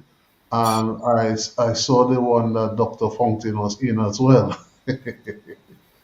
Looked like you guys had some fun. Right, right. And you know, while we're congratulating all the success of the Carnival 2024, let's not forget to also congratulate the new Miss Dominica, Kiana Yes, Dyer, Miss I Dyer. believe the name was. And, you know, I don't have a lot to say about the Carnival Queen Show. And if anybody wants to post a comment on Facebook, that's fine. Because I simply didn't watch it because I thought 40 US for Carnival Queen Show was simply too much.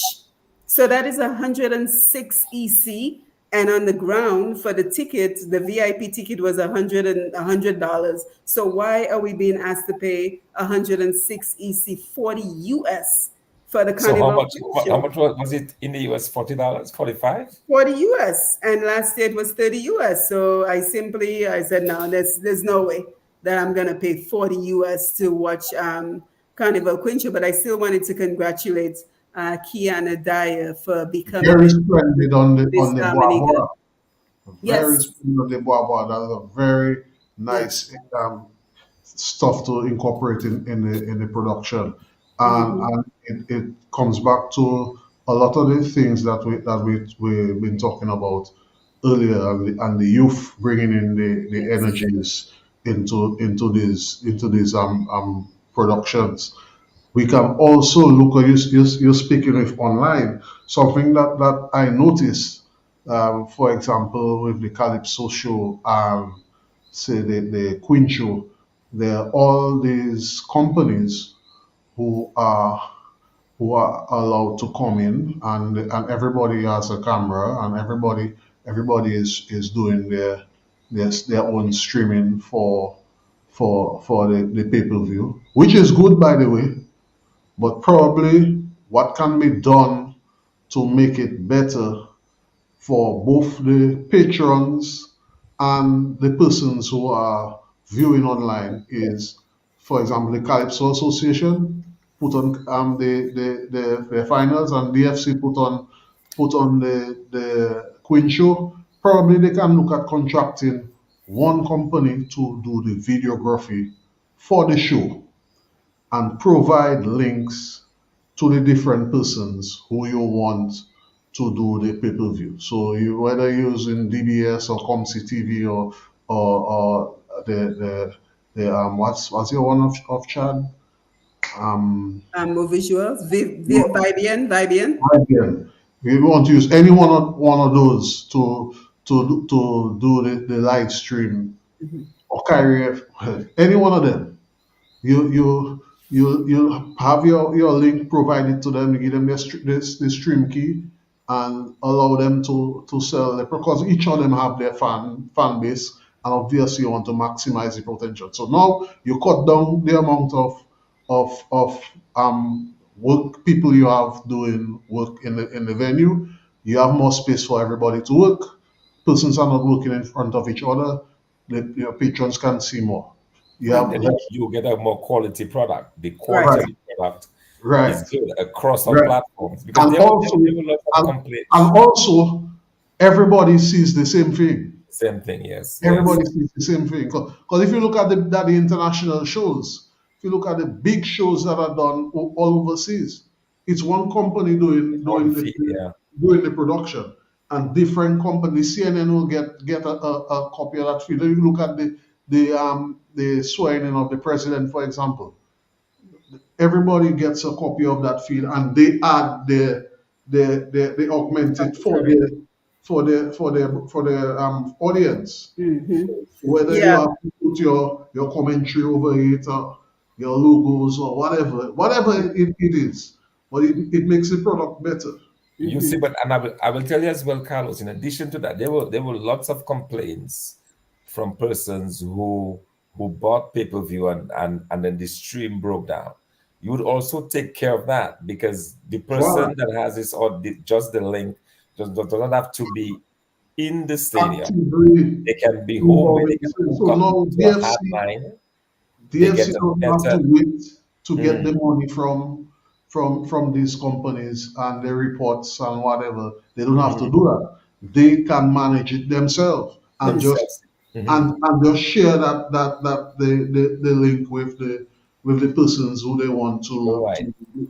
Yeah, the Yeah, but technology I'm is thinking also of the quality of the used. product. Not only the quality, but the connection is a lot better, because Right. now they can hook in directly into a more secure connection. Not only secure, Mhm. but a better bandwidth, because that's what the problem is. You don't have enough bandwidth when everybody's using whatever is available at the time. So, for example, I was in town yesterday trying to film and to do some live feed, and I was crashing every couple minutes, because there were a There's lot so of many other people people doing it at doing the the same same time. thing.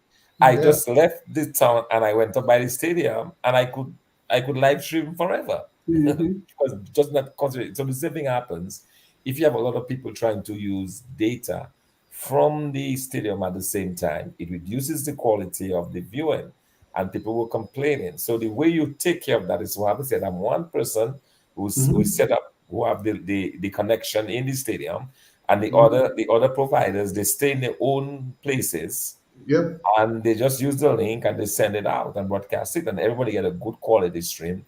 It does not break down, and you have a better quality product, and people less complaints from people. Because the most frustrating thing is that, Simon, you pay the $45, and then it starts to buffer. And there's Every nobody to call. Nobody answers. Nobody to Everybody, call. nothing. everybody's in the park. because Right. nobody can help you because the buffering is a function of the connection that they have. And if they're Mhm. using the connection from the stadium that is already overstretched, you're going to have problems, you know? But So all great suggestion, guys. But we have to talk about the 2 days of carnival before we wind down for this evening. And I think that is where we saw the greatest challenges to our tradition. So again, we're trying to look at how can we evolve and advance the carnival product, but yet maintain our traditions. And one of the areas we saw is the music for the 2 days of carnival 2024, Monday and Tuesday, in terms of, we barely heard carnival calypso being played. I think somebody mentioned to me on Facebook, Old Time Sake was the band that played most of the calypso, and yet we saw the nasty business continuing to be played. And I think what was even more frustrating is to find out that nasty business was even played during Kitty's Carnival. So that is absolutely a source of frustration because it just seems like we do not have a handle on this nasty business song music. I even hear now that there's a new song and it's saying blatantly, "I want to F you." Right? And it keeps repeating it. It keeps repeating it. So, where do we draw the line? What can we do to finally get a handle on this nasty business music that is in Dominica to the point where we are not limiting the creativities of the performers, the producers, but we're saying that there's a certain place and a certain time for this type of music? I mean, just the thought of hearing that this type of music was played during Kitty's Carnival. I mean, where do we draw the line? What are your thoughts on that? And then, of course, we want to talk about the costumes quickly before we tho- run out of time. those kind of things need to be regulated. It needs to be regulated. And I believe the organizers are fully aware of who does what. Hmm. So it's a matter of putting everything in its rightful place. If for the kiddies carnival, for example, they used a DJ. That DJ is They supposed did. to that DJ is supposed to know who he's playing for. I'm not saying that he should be playing Jim Reeves, Hmm. but at the same time, you cannot be playing certain music for that audience. You're not in a jam, so to speak, in a paid venue, in a closed space, dealing with adults. You're dealing with children. You have to know everything has a rightful place for it. Now, the nasty business music, that's a big topic that we have to look at overall. You cannot just shut them down. No. You cannot do that. Because you have to look at, for example, the WCKs and the Signal. Triple Ks, the Signal bands. I'm talking about way back when. Hmm. People produce nice music for people. And when you give them the nice music, you look at the views online, and you give them the controversial song. The controversial song is what they pick up and run with. Now you're talking about in the age where people don't sell CDs anymore. It depends on clicks. So the persons will look to see how many views, how many eyeballs they can get, how many ears they can get to listen to their songs, so that they can make their money, so they can get calls to go on the tours. So I wouldn't knock them with their music, but it's not my cup of tea. But it is something that we have to regulate it, but we have to know everything has its time and its place. You can't play that for you can it shouldn't be on the road. It should not be on the And road. You certainly not know, at Kitty's Carnival. Yes, Thompson. this is very disheartening. This is very disheartening. As Carlos said, I mean, I have nothing against the artists, the Reach and the others that play those kind of music, but you must have controls. You Hmm. cannot be exposing our young people to these vile lyrics. You cannot be playing those on the radio. You can't be playing those in public places. If you're in a private jam in the confines of an adult type of entertainment, fine. but this should not find its way. You shouldn't have little children repeating, and you have little kids doing it. Oh yeah. You have kids, 6, 7 year olds, repeating those lyrics to other children in the classrooms Mhm. because they're hearing it so often all the time. Mhm. We are polluting the minds of our young people, and we have to be very careful about what we're doing to our young people. And the fact that nobody is taking notice, that no one seems prepared to say, hey, we need to put an end to this. Mhm. I was listening to, I had the chance to observe both the Signal Band and Triple K. Signal Band, they were playing, they were nice and cool and Mhm. playing and so on. And then I just took a quick hop in Triple K, and it was just rah, rah, and blah, blah, blah, and, you know, just a different type of hype and atmosphere. And I'm like, you can see the difference. So it does have an impact on our young people. And the fact that we're exposing our young girls in particular, our young boys to this, it is not good for society. We talk about Jamaica, for example, and dancehall. The Jamaican, they do their things, but you will not hear those sounds on radio. You will have to go to a Private club, club. as an adult, where you have to be above the age of 18 to enter, to listen to this or to hear this. But Mhm. yeah, it is everywhere. It is playing everywhere. It is blasting out the doors of shops that young But people want to buy buses, stuff. buses. I heard it on the Buses. buses. It is absurd. We Mhm. need to control this. Mhm. These have an impact on the morality of our children. And Mhm. we have to be concerned about this. We owe it. We owe it to our children. We owe it to them to preserve them Mhm. until such time that they can think for themselves and they have the clarity of thought. You don't impose those things. Imagine a young child telling a 6-year-old exactly what you just said earlier. I mean, that is inappropriate, but the child does not know. As Mhm. far as the child is concerned, this is normal. He's hearing it all around him. So he can say it to or she can say it to her 6-year-old classmate. Mhm. It is completely absurd, and too much of that was on the road, I thought.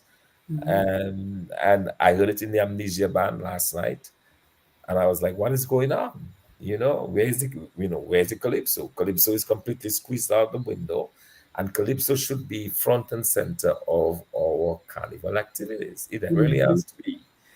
What we have for the most part is just I call it a mobile block party. That's what it is. It's not carnival at some point. It becomes a mobile block party when what we should be having is the calypso, is thing, and then talking about the whole 2 days as well. The Juve, I was out there at 4 o'clock. The bands did not start coming until 6:30 Hmm. because why? Most of the people were in the stadium, with the Wi-Fi, and the Lapo cabinet and so on, there was very little of that. Whereas we're supposed to be promoting the traditional aspect of the carnival at this time, which is the Lapo carpet bands and so on, the boa boa, and those types of activities that should be promoted. So we have to take care of the product. We have to nurture the product. We have to have a better product. And I tell you, this last, I don't like to see the term, I but know. it's the business type of music. Whilst I'm not bashing it, but I'm saying that we have to be respectful of our children and not be playing that everywhere, not be corrupting the minds of our young people. Yeah, and the thing about it is having the Jewel band start at 6:30, that means that nobody showed up for the 11 o'clock traditional mass costume parade. Here we Because I go. looked at it and it was empty. It was You empty. you saw Yeah, the people in the because senses and the costumes, but when you looked on the sidewalks for the people looking at the parade, there was no one because yes, the Juve started at 6:30. By 10 o'clock, people are tired. They're not gonna make it to the 11 o'clock parade of the traditional Mass of Dominica. So we have a lot of work to do. But before I come to you, Carlos, let us just talk about the costumes as well. So let's throw that into the conversation because I got one WhatsApp message and this is what it said.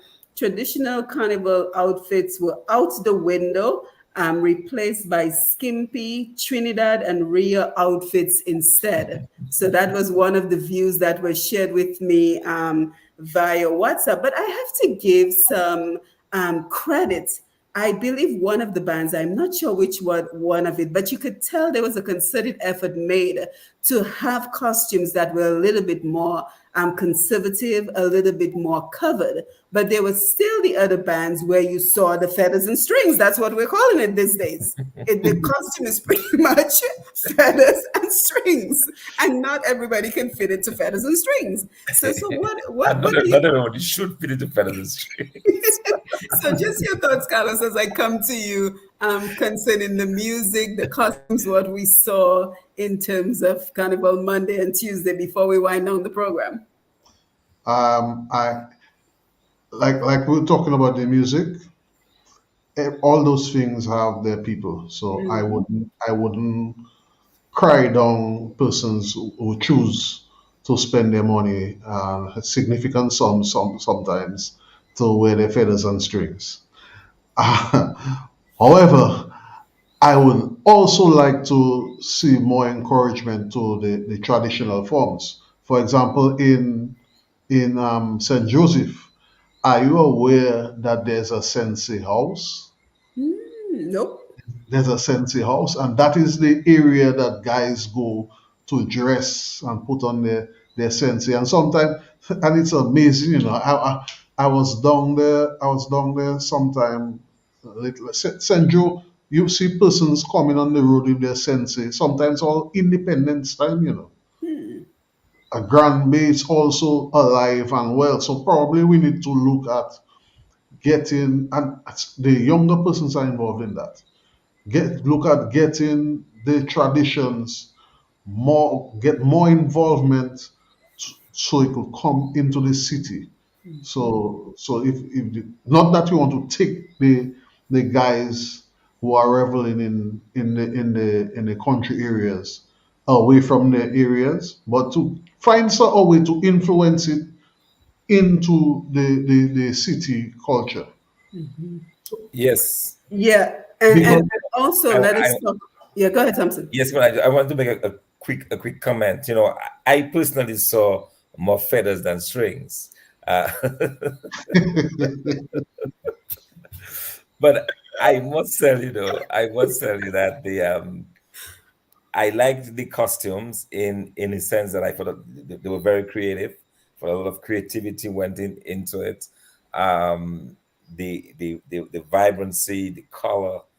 Um, to me, that's what the idea of carnival is about: is the color, the exuberance, and I saw that in some of the costumes, and yeah, probably more effort could be made to make it a bit more, you know, child friendly, but certainly in terms of the overall costumes, I like the creativity that went into it, and I think it's something that we can continue to develop and make better as the years go by. But really, the bois bois section was just beautiful to look at. To see all of these different, even the very small children on their bois bois, and that was a beautiful sight. That was one of the most striking part to me, in addition to the feathers, of course. But that was certainly a really beautiful part to watch. You know. one Yeah. thing that was a striking complaint from persons was the fact that there's a lot of spaces in between the bands. And so now there's a lot of empty voids on the road.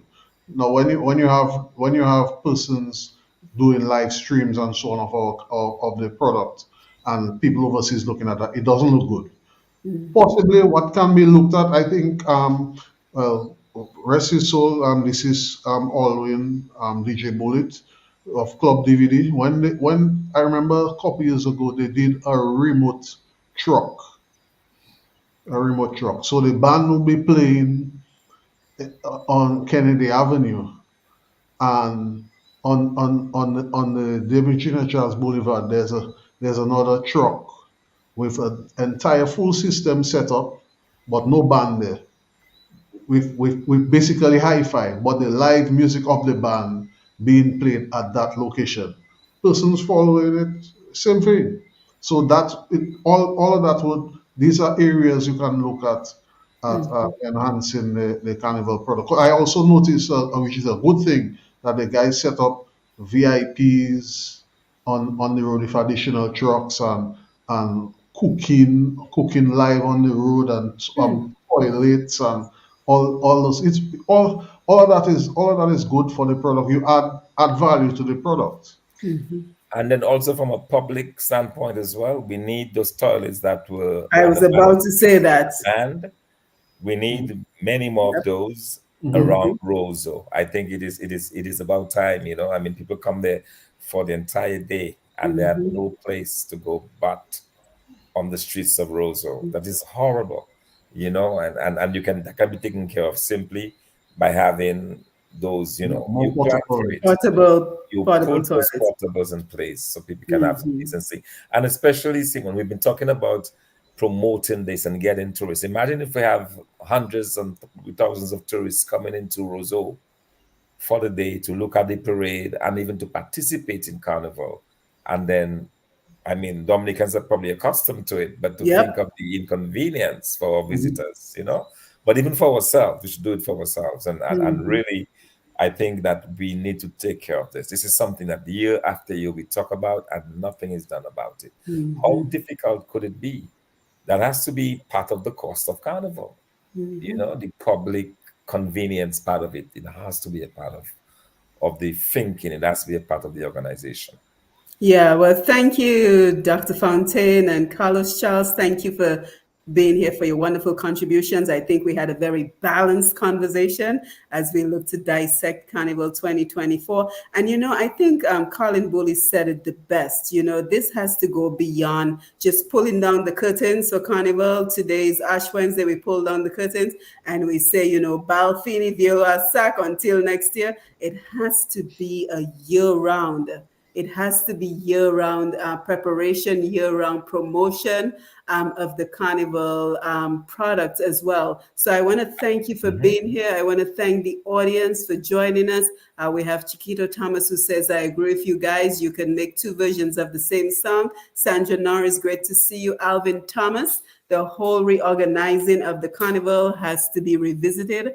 How were we able to do how were we able to do it so well in the past and to be where we are today? We definitely need to get back to the drawing board. So guys, thank you so much. Unfortunately, I can't read all your comments, but I want to thank you for your wonderful contribution to the conversation. Thank you, our radio audience as well, for tuning in, for listening, for being a part of the program. Thank you for being here.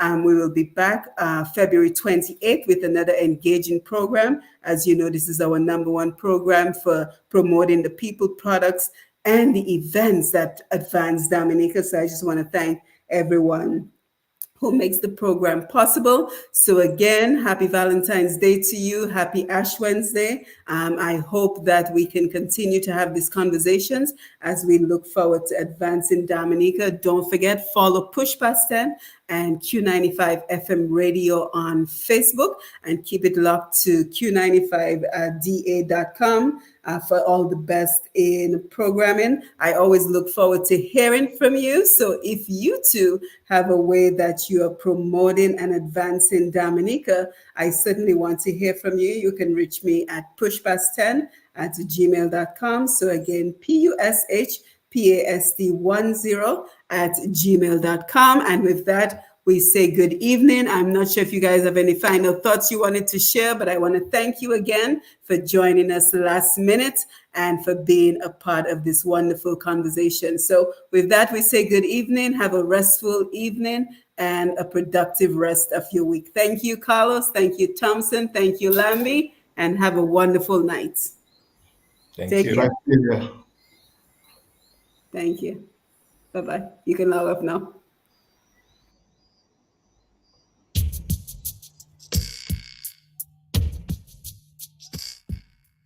Joe! Rastafari.